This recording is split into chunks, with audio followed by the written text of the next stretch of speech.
You're welcome to today's episode of Chronicles of a Nigerian Woman.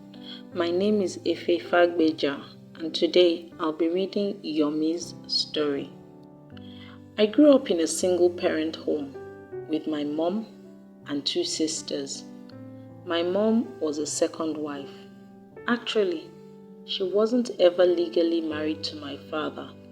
He lived with his legal family. And while they knew about us, we did not have any relationship with them. And he only visited us twice a week and supported us financially. It was a sad life for me for two reasons. Firstly, I felt rejected and second class. I felt very different from my friends who grew up with both parents. The second reason was a bit deeper. I felt dirty because I was the product of a sinful relationship.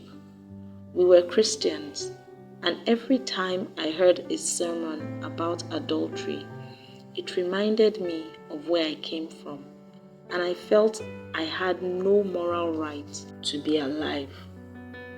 My mom did not seem to care.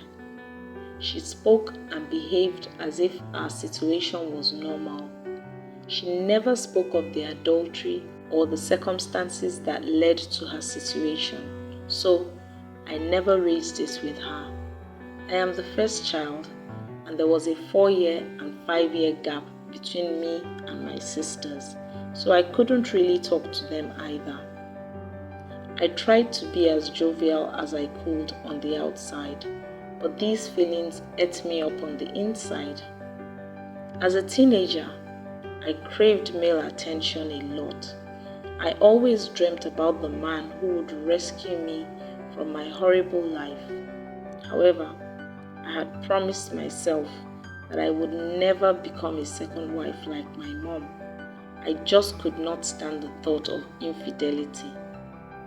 By the time I was 24, I had been in a couple of relationships, but nothing lasted long until I met Isaac. He was about 36. Somehow, I was often attracted to men who were quite a bit older than me, so this was not new. Isaac really knew how to treat a woman. He was soft-spoken, a complete gentleman, and very caring. I fell for him easily. We had been dating for about 6 months when he mentioned to me that he had been married before. Immediately, alarm bells went off in my head, but he told me that the marriage hadn't worked out, but that he had 2 children from there. He showed me a picture of the boys and their mother. They now lived abroad. I met his older sister, his cousin, and his mother. He had lost his father as a child. We got married about a year after we started our relationship. It was a quiet registry wedding at my request. Isaac was an excellent husband, and when we had our twins the following year, he was an excellent dad too. I was living my dreams. One day, my mother-in-law came visiting with one of Isaac's uncles, his dad's brother. After serving them, I left them to their business with Isaac.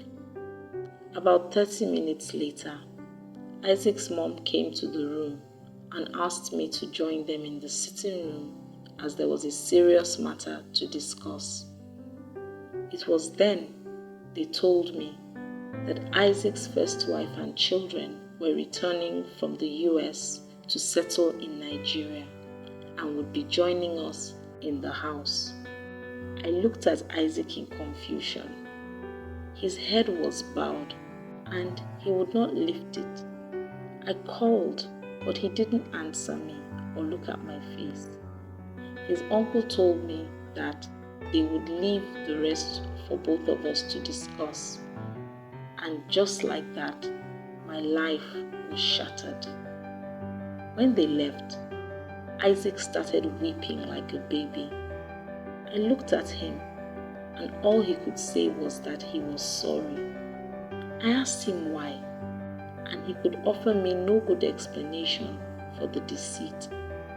He confessed that they had never been divorced, but that she had insisted on going abroad for school, and when he refused to go, she left with the kids.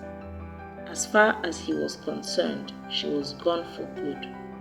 They had been away for about 6 years, though he still spoke with them, mainly for the kids' sake. She started talking about returning home a few months earlier, and he vehemently opposed it. He had not mentioned me to her before then. It became a family issue, and that was when his mom decided to come over and tell me. Isaac's mom had always been very formal and a bit cold and detached towards me, but he brushed it off, saying it was her personality. She excused herself from coming over to help me when the twins were born. Now, I know that she never accepted me, but why did she show up at our wedding along with other family members? Why did no one tell me? I was befuddled. I felt like a fool for ever trusting him. Right now, I don't know what to think. My head is spinning. They will arrive in about 3 weeks, and I have not decided what to do. I could afford to leave if I wanted to, but I wasn't sure if I wanted the single parent life for my kids. However, I could not wrap my head around the thought of living in a polygamous setting either. I have contacted a lawyer, and I have been told that legally our marriage is void because of the first one. I refuse to discuss anything with Isaac because I have no regard for his opinion. He says his wife is willing to accept us, but that he will respect my decision on the matter and take full responsibility for our upkeep anyhow. He is already making arrangements for their return. What do you think about Yomi's situation? Please share your thoughts in the comments below. Remember to subscribe to my channel and to turn on the notification bell so you don't miss any of my videos.